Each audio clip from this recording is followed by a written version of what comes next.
Soundtracks are integral to anime, games, visual novels, etc.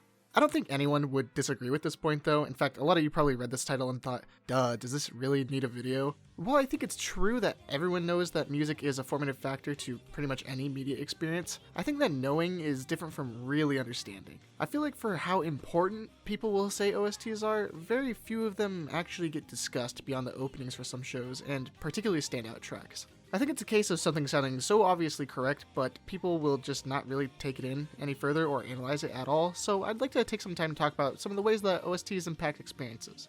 The most obvious thing music adds to anything is the ability to establish a mood without any context. When you hear some bright and fast-paced brass or woodwind, you immediately understand the cheery and simple atmosphere. Similarly, dissonance can add tension to foreshadow an event or get us further in the headspace of the characters. There's infinite variety in how you go about doing this, such as going for a melancholic and nostalgic tone, or a bright tone but a slower pace to represent like a happy everyday life. Some of the best pieces of media take advantage of this very well, such as how Ashita no Joe represents wandering from place to place as a somber and slow experience, expressive through its slurred melody and distinctly human timbre of a whistle. Angel Beats uses high pitch and distinct piano notes that are washed away by growing background chords to convey a contemplative and melancholic mood in its first few notes. These immediately convey the feelings of the work to the audience and give us a starting point for the narrative.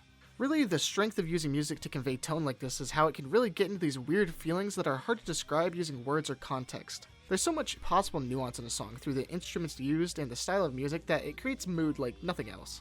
Another thing about soundtracks is that they give us an aesthetic sense of the work, maybe cluing us into the time period or type of story beyond simply the mood being conveyed. Tsukihime uses piano and violin to get the audience entrenched in the upper class and proper feel of living in an old Western-style mansion, the regal formalities seeping through the sound design.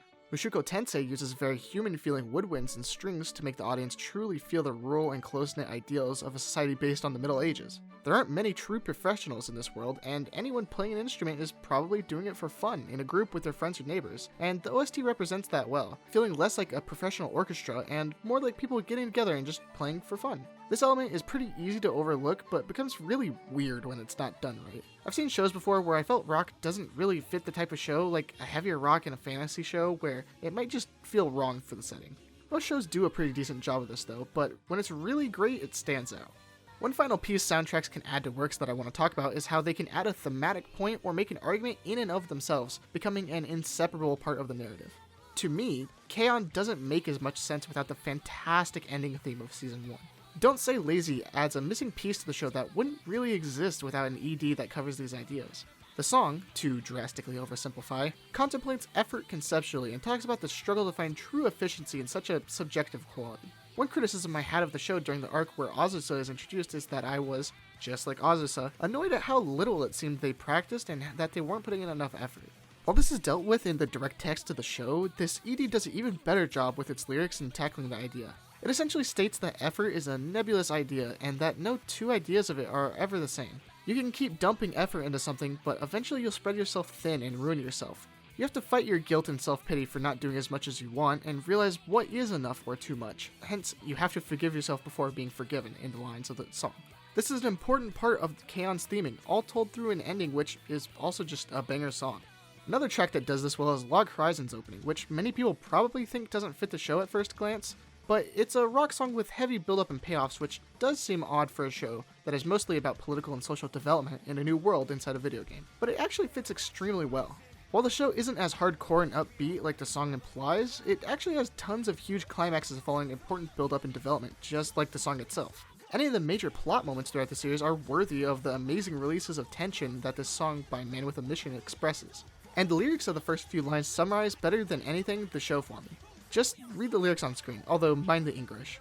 Counteraction Rising and Ready for the Punchline are obvious references to how the main cast succeeds in shaping the world and how they want through planning and payoffs, strategy and depth of ideas being the series' main selling point. One line that has always stuck out to me though was, "There's no use with all your gimmicks." To me, this conveys the idea that Shiroi and his allies are really on the side of trying to better humanity through learning everything about their new world and what it was meant for, while many of his opponents take either no interest in that or are just acting out of self-interest and trying to game the system for their own benefit. The opponents are using gimmicks because when you remove all the layers and motivations, you realize that they are just not really the best path forward, and they can't rely on the sense of truth and justice that Shiroi's efforts personify. They have to use gimmicks to cover up their true nature, basically.